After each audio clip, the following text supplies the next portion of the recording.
Здорово, чуваки, аудиомеломаны, колонколюбы и колонкофилы. Сегодня у нас на обзоре колоночка под названием Tribit Stormbox Blast 2.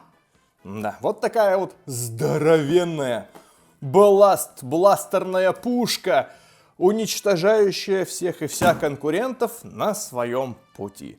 Я тестировал первый Stormbox Blast, можете на канале найти обзор, колонка очень понравилась. Я говорил, что звучит она великолепно, но также в обзоре отмечал, что немножечко бы ей, чуть больше бы низика, потому что зал хоть она и качает, но до конца не раскачивает. Эта колонка закрыла вот это вот конкретно вообще все вопросы. Абсолютно все вопросы отпали. Ставишь ее в зал куда угодно. Перед телевизором на тумбу, под тумбу на пол, в угол куда-то вообще басом накрывает. Куда? На подоконник. Куда ты ее не поставишь, тебя везде преследует массивный, плотный, мощный, низкий бас. Поставил ее здесь, пошел на кухню, поставил, заварил чаек. Она хреначит так, что на кухне шкаф ходуном ходит. Вот казалось бы, чему здесь качать? Здесь всего лишь один эллипсоидный динамик низкочастотный. В советских телевизорах подобные динамики, прям не совсем подобные, но бумажные динамики стояли, широкополосные, там... А здесь сколько баса! Качает, наполняет, короче говоря, есть ощущение, что очень и очень серьезный звучок. Вот ты, когда не видишь колонку, есть ощущение, что, саб. Где-то стоит саб, и он играет. Сабвуфер. Есть ощущение. Поэтому сегодня тестируем преимущественно на таких бодрых и качевых треках. Чуть позже поговорим про ее внешку и про все остальное. Там кишки, макушки, все покажу. Но сперва какой-нибудь трек запустим. Просто для затравочки послушаем. Очень надеюсь, что смартфон, хоть как-то попытается передать ее низы навалистые, плотные, глубокие, низкие, мощные. Оденьте наушники. Желательно внутриканальные какие-нибудь хорошие. И там всю прелесть вы явно услышите.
Это просто конь, вот с такими яйцами, вот с такими бронзовыми, железными, какими угодно яйцами, такими резиновыми, здоровыми. Это просто конь бьет как копытом в грудь, как даст мне.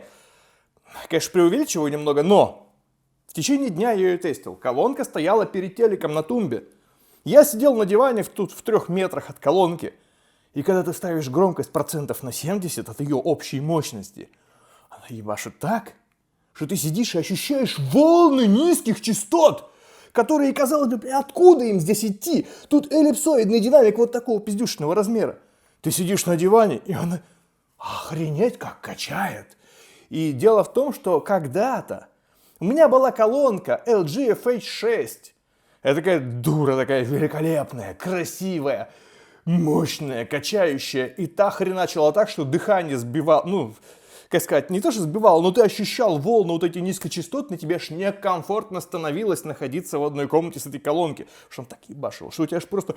Но там было 600 ватт, и она такая здоровая, напольная, такая, LG FH6, загуглите, или обзор там на канале посмотрите. Я начала просто как не в себя. И вот это, конечно, не так, тут все-таки не 600 ватт, понятное дело, но хреначит в любом случае так, что ты ощущаешь вот на подобных треках, как до тебя доходят вот эти волны низких частот, и ты импакт, вот эту вот отдачу низкочастотную ощущаешь. Сейчас распаковка, а потом дальше говорим про эквалайзер, все остальное, и слушаем другие треки и разных жанров, ну и, конечно, электроники еще навалим. Давайте посмотрим поближе на эту пушку. Малышка ее явно никак не назовешь. Здоровенная, тяжеленная, прям чувствуется мощь. Честно говоря, самая мощная Bluetooth-колонка, которую я встречал именно в переносном варианте, в портативном. Конечно, были у меня разные и LG здоровенные дуры и всякие прочие, но это именно в портативном переносном варианте самая мощная, самая басовая и не надоедающая, не выпиливающая мозг. Ее приятно слушать на длинные дистанции. Посмотрим поближе на динамик, отвечающий за низкие частоты. Динамик, который выдает 80 ватт. И здесь два среднечастотничка, которые выдают по 45 ватт каждый. А вот тут спрятались, где-то там далеко, видите, с подсветочкой. Два твиттера, которые выдают по 15 ватт. Уровень заряда аккумулятора, кнопка включения-выключения, естественно, Bluetooth, тише, громче, плей-пауза, 2 нажатия, следующий трек, 3 нажатия, предыдущий трек переключает, подсветка, бас-буст, ну и сопряжение в пару с другой колонкой, ТВС-ка. По бокам пассивные излучатели. Они прорезиненные. И колонка полностью герметична, потому что когда с той стороны нажимаешь на пассивный излучатель, с этой стороны он двигается. Полная герметичность. Подставка у колонки не абы какая, конечно, выполнена из 2 резиновых накладок. Могли бы немножко постараться, но попытались влезть в такую максимально бюджетную цену и сделали по дешманчику. Но колонка стоит и не падает, ни валяшку не играет, так что нормально все. Задняя заглушка сидит очень плотно, ее хрен отковыряешь. Так что заявленная защита IP67, да ёпт, вероятно, здесь действительно присутствует. Видим здесь подключение AC кабеля, он 1,5 метра длиной, идет в комплекте, докупать не нужно. При подключении AC кабеля колоночка ведет себя чуть брутальнее, ну совсем чуть-чуть. Можно сказать, что разница с аккумулятором небольшая. Выход на 2 микрофона, ну при желании можно и гитару цепануть. Громкость на оба микрофона и реверберация. Ну, эхо добавить к микрофону. Можно подключаться здесь Type-C-шечкой и заряжать свои девайсы через вот это вот USB-A. То есть колонка выступает еще и в роли пауэрбанка. Ну, есть AUX. Выглядит колонка, конечно, очень симпатично и брутально, так скажем, внушительно. Собственно, как звучит, так и выглядит.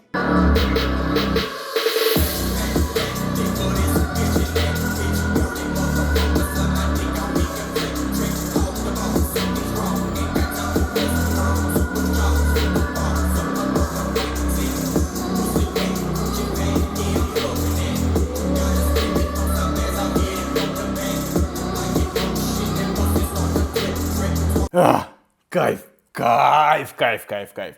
Так, давайте несколько слов буквально сразу по приложению. Сумбур в голове, все хочется сразу про нее рассказать, понимаете? Но давайте по порядку. Сильно затягивать обзор, понятное дело, не буду его сильно растягивать, еще треков много вам нужно показать. Поэтому все быстро буду тараторить и быстро как-то постараюсь все вам скомбинировать, все это сжать, скомпоновать, показать. Эквалайзер. Да, здесь есть эквалайзер. Я к плееру подключил, если что. Потому что на смартфон я снимаю, потому что некоторые спрашивают, а что ты не к смартфону подключаешь, а к плееру какому-то?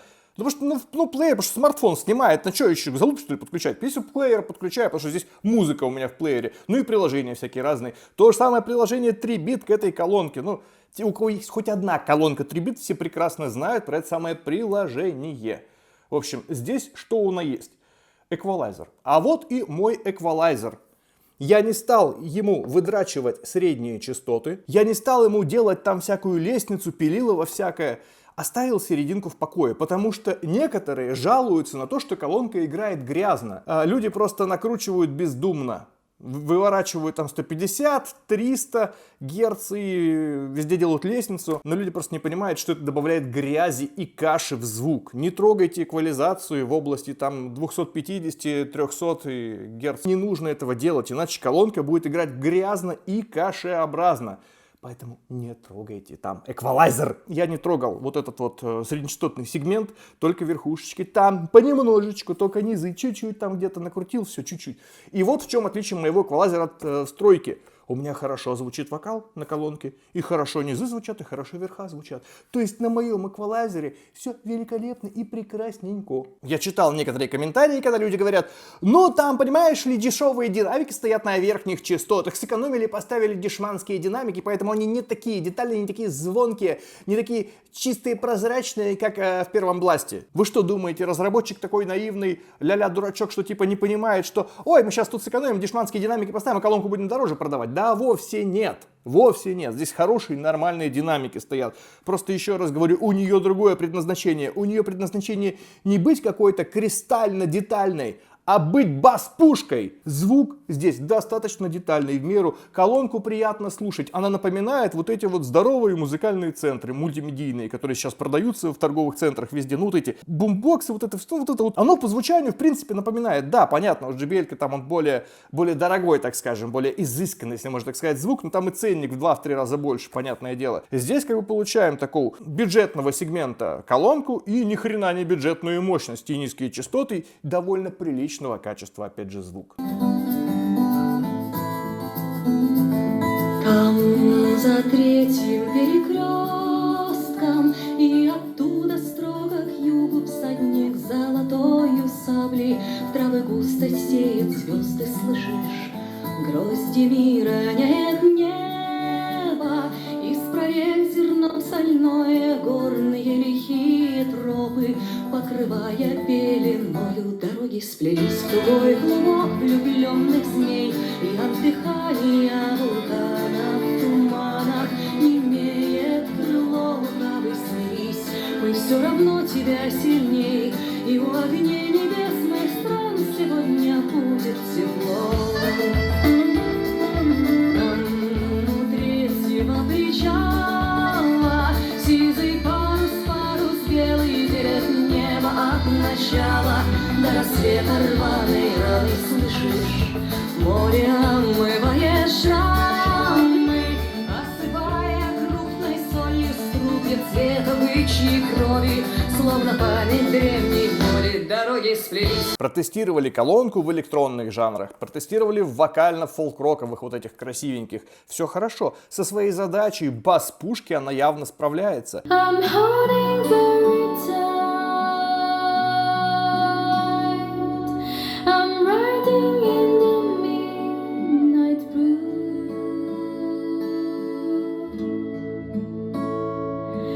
I'm finding I can fly so high above with you.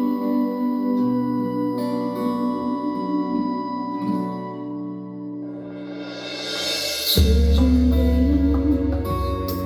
over mine, taken by surprise. Nobody down below believe their eyes. We're something in the air. У меня к ней один вопрос. Как ты это делаешь? Чем ты это делаешь? Откуда столько баса? Я сейчас, конечно, тут переигрываю, рофлю, понятное дело, но серьезно. Разработчики красавы. Как вы умудрились из нее достать столько низких частот? Глубоких, наполняющих, низких. Еще раз, если кто-то думает, что я тут нашел какую-то аудиофилию или еще что-то подобное, не стоит заблуждаться. Это абсолютно меломанская колонка для долбилого, бомбилого и накачки всего и вся низкими частотами. Ее достаточно для того, чтобы раскачать большой зал в квартире. Понятное дело, что есть вот эти все призвуки бочкообразности определенной. В ней это присутствует. Моя реакция на эту колонку в связи с ее ценовой категорией, вполне прилично выглядящая, с охренительно крутым звучанием за эти деньги. Особенно в области низких частот. Но в любом случае я хотел вам сейчас показать Яо Ситинг. Великолепная китайская исполнительница с потрясающе красивым, мелодично, таким ванильно-медовым вокалом. И здесь это хорошо звучит. Да, когда вступил бас, Это было ощущение, что, блядь, откуда тут сабвуфер взялся, понимаете? Сразу пассивки заходили, она так, вокруг все басом наполнилось. И, конечно, вот этот бас, он, ну, даже излишний, наверное, для нежного вокала и голоса Яо Ситинг. Но звучит это все охренительно. Еще раз, в сравнении с BB3, понятное дело, она немножко там всосет. Это понятно, даже на крутом эквалайзере. Вот это все равно, да, разница в цене. Можете позволить себе там за BB3 заплатить там $350-400? Да, пожалуйста, флаг в руки, как говорится. Но у кого там $200 максимум на колонку, а хочется баса, чтобы все тряслось, и с правильным эквалайзером, чтобы она приятно звучала, на слух ложилась хорошо, да это лучший вариант будет. Ну, я хз, но действительно лучший. Потому что я и Tronsmart 200 тестировал, и соточку Tronsmart поменьше, который что-то еще тестил, еще. Ни одна не оставила такого впечатления, как вот это. Даже первый Blast, который мне очень и очень понравился, это удивляет гораздо сильнее. Тем, что басом своим стелищем просто выкладывает всех и вся. Но вот только рок-музыку она не очень сильно любит. Да. Тем не менее, послушаем Evanescence. Ну, как всегда, самый трудный трек для всякой акустики. Рок-музыка далеко не самое сильное место. А вот теперь представьте тех умников, которые кричат на форуме: «Да мой эквалайзер, да я тут накрутил, да у меня все хорошо играет». Показывал вам эквалайзеры, где я не трогал середину. Я не добавлял 150, я не добавлял ей 200-300 Гц. Теперь представьте те, кто накрутил эти 200-300 Гц. Даже здесь, с ненакрученной вот этой вот частью АЧХ, здесь грязненько. Признаемся откровенно и честно, не вывозит. Прикиньте теперь те, кто накрутил эквалайзер в этой области. Рок-музыка не самое сильное ее место, хотя мы поставим еще один тречок, еще один, и он будет звучать поинтереснее. Потому что все-таки, понятное дело, symphony metal, какой-то power metal, new metal, для нее это местами трудновато, тяжеловато. Но если ставить немножко, что-то немножко попроще, то она с этим справляется уже интереснее и может даже задать жару. Хотя такие колонки, честно говоря, для другого рода музыки, для других жанров, ну вы понимаете, про что я говорю.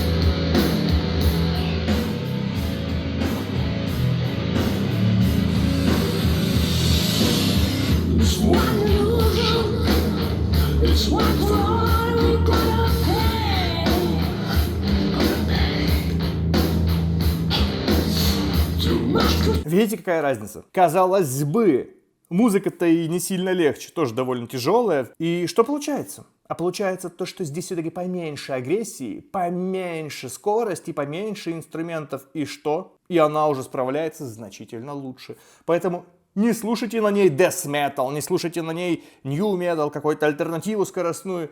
И будет все уже довольно прилично. Хотя, конечно, не звучание мечты в тяжелой музыке, тем не менее, что-то из этого слушать, конечно же, можно. В твоих глазах то холод, то жара, игра, лишь страсть, а может страсть игра. Не верь губам, губы сладкие, но в объятиях игры дороги нет назад. Жестокая игра с улыбкой на устах, не искренится. Ну вот, уже хорошо. Ольга Романова, кого интересует Dark Princess. Поищите, у нее интересный и на английском, и на русском есть. А вот следующий трек для тех, кто утверждает, что здесь плохие высокочастотники.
Ну, тут можно еще долго кайфовать. В любом случае, деталечки все слышите какие? Здесь треугольничек, здесь тамбурин. Металлический. Не аудиофильского уровня колонка, далеко. Но тамбурин металлический. Вы понимаете? Ну и как вы считаете, верхние частоты здесь какие? Динамики здесь какие? Хорошие. Несмотря на то, что как бы вся колонка кричит о том, что да я, бас, пушка долбежная. Но вот, пожалуйста, с хорошим эквалайзером способна играть. Кстати, здесь есть 3D звучание. Даже не хочу вам его демонстрировать, но все же сделаю это, покажу 3D звучание. Знаете, на что оно похоже? Оно похоже на то, что среднечастотные динамики здесь просто перевернутая фаза. Да, как будто они играют в противофазе. И добавили эффект дилея, реверберации. И получается 3D звучание. Ну, то есть все довольно примитивно. И да, кстати, еще на столе колонка стоит. Переотражение от стола херачит, не забывайте. Тут дичайшее просто. Вот спойлер какой она.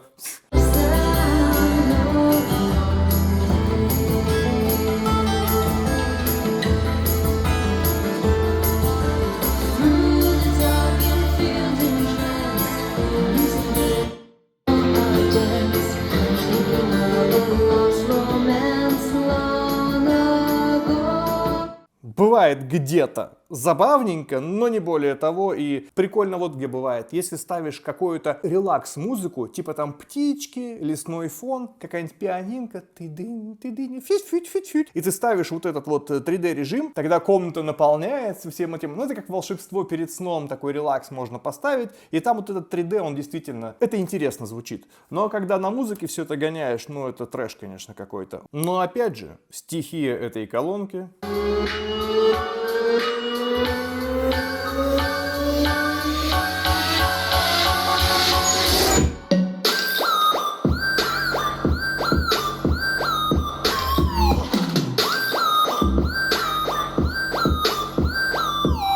Welcome to San Andreas, I'm CJ from Grove Street. Landed the heinous gangbangers in cold heat. And Los Santos natives get no sleep. Beefing with anybody, competing, even police. 4 deep in the green bag with gold feet. Blast with the flag on the strap, that's OG. Stay in shape, hit the gym, lift the weights. Get super cut a big and buck, nice and straight. You got stats, respect, weapon, steel. Stamina, muscle, fat, and sex appeal. You get clothes from Binkos and Prolapse. Suburban zip, victim and desatch. At least it was before I fucked everything up.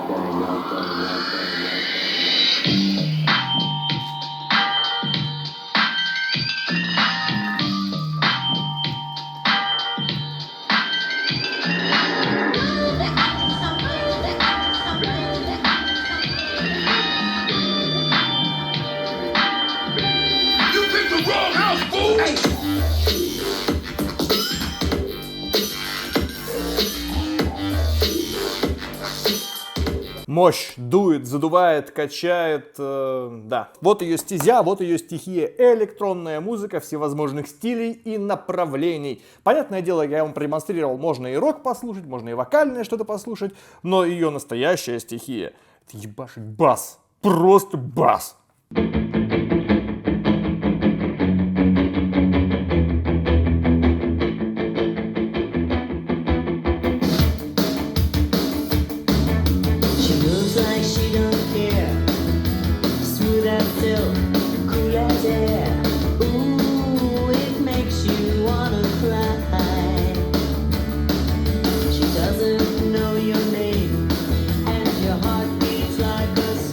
Train. Ooh,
То, что любит эта колонка. То, что она любит и обожает. В общем, какие выводы по этой базуки, я не знаю, как ее назвать, бас-пушки. А выводы следующие. Слушать, конечно же, можно что угодно на ней, кроме каких-то экстремальных, тяжелых жанров металла. Ну и, понятное дело, симфоний, оркестровых всяких разных тоже на ней особо не послушаешь. Какие-то не тяжелые жанры музыки, типа рок-музыки, там все в порядочке будет, более-менее, там, где гитарка, там, басочек, ну, все такое можно слушать. Да, это, понятное дело, не лучший вариант, тем не менее, можно слушать и даже кайфануть. Вокальное, инструментальное, что-то с верхними частотами, с вокалом, тоже вполне даже заходит. Вот, пожалуйста, был демонстрация группы Мельница, я вам демонстрировал Яо Ситинг. Да, не будем далеко уходить. Электроника с вокалом.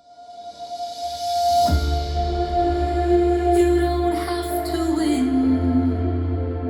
You don't have to be the best. There's no need to excel. Trust that you're on a journey.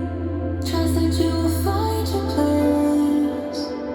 You will find it. Come on.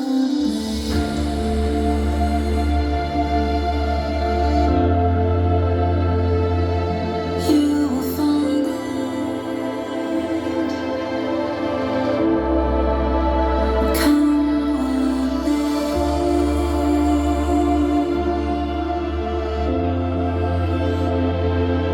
You will find it.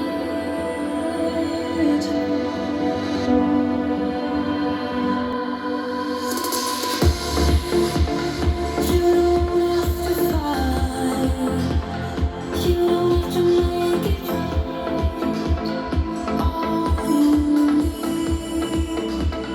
need is Прекрасно. Великолепно. Вот для такой музыки очень даже хорошо колонка подходит. Вот под это рекомендовать одно удовольствие. Эта колонка в первую очередь про электронику, накачивающую помещение низкими частотами, басика как можно больше, плотнее. Она очень хорошо дает низкие частоты, наполняет. Я сегодня неоднократно об этом сказал, что она наполняет помещение. Дело вот в чем. Некоторые колонки тоже наполняют помещение и звуком, и низкими частотами, ну, вот подобные, вот портативные. Дело в том, что присутствует такое ощущение неплотного, недостаточно плотного баса в большинстве таких колонок. Здесь же плотность баса, она вот на уровне саба стелящего. То есть плотность, как я сказал, отличная. И в саб-басе, в мид-басе, прям толкающие низкие частоты. Они прямо плотные. Они не невесомые, как оно бывает, вроде пухает, бухает, пустой, ненасыщенный. Здесь плотный бас, насыщенный. Тебе приятно ее слушать. И еще, вот важный нюанс, который я вскользь упомянул, но вот надо на нем заострить внимание. Колонка не напрягающая. От нее нет усталости. Знаете, вот бывает колонка хорошая. Ты ее включишь, качество есть, все приятно слушать, но с 15 минут его уже хочется сделать потише. Или выключить и все, и ты музыки наслушался, все как бы надоело. Что-то понять почему. Утомляет. Утомительное звучание бывает у колонок. У этой пушечки все в порядке со звучанием, она не выпиливает. Конечно, если вы там себе эквалайзер не накрутите адский какой-то абсолютно совершенно, а эта колонка не выпиливает. Мягко играет, комфортно, красиво. От нее не хочется зажмурить глаза и заткнуть уши. Нет, ее хочется слушать на длительной дистанции. Ее приятно, она не утомляет, она не орет. Она именно играет. Понятное дело, что смартфон не захватит достаточной глубины, низких частот. Понятное дело, что вы там всей этой плотности не услышите. Все это, вот эти вот тесты музыкальные, это баловство. Это, сказать так, показать мою реакцию гротескную, преувеличенную на все на это. Естественно, вживую колонка играть будет совершенно иначе. В общем, предназначение этой колонки радовать. Радовать пользователя на протяжении длительного времени прослушивания без усталости. С наполнением низкими частотами всей жилплощади. Мощная пушка, которая мне действительно понравилась. Вот такую колоночку где-то поставил. Если ты просто меломан, тебе больше ни хрена не надо. В сеть ее подключил, если ты еще хочешь немножечко, и еще чуть-чуть плотности и громкости ей добавить, ну, подключи в сеть кабелем ее, шнуром. Я вот ее чисто по Bluetooth тестил, даже, ну, в видео я имею в виду, кабель вам тут не ставил, не подключал. Естественно, без видео я кабель втыкал, слушал, нормально все. Она играет чуть-чуть буста дает больше. Но в целом, можно сказать, плюс-минус так же, да, там есть разница, но не столь значительная, как кто-то может подумать. Ставим лайки, чешем яйки и, конечно же, пишем свои комментарии. Я думаю, интересно будет почитать ваши комментики после тестов этой колонки. В общем, все. Всем пока. Берегите свои бластеры, друзья мои. Ну, она великолепна.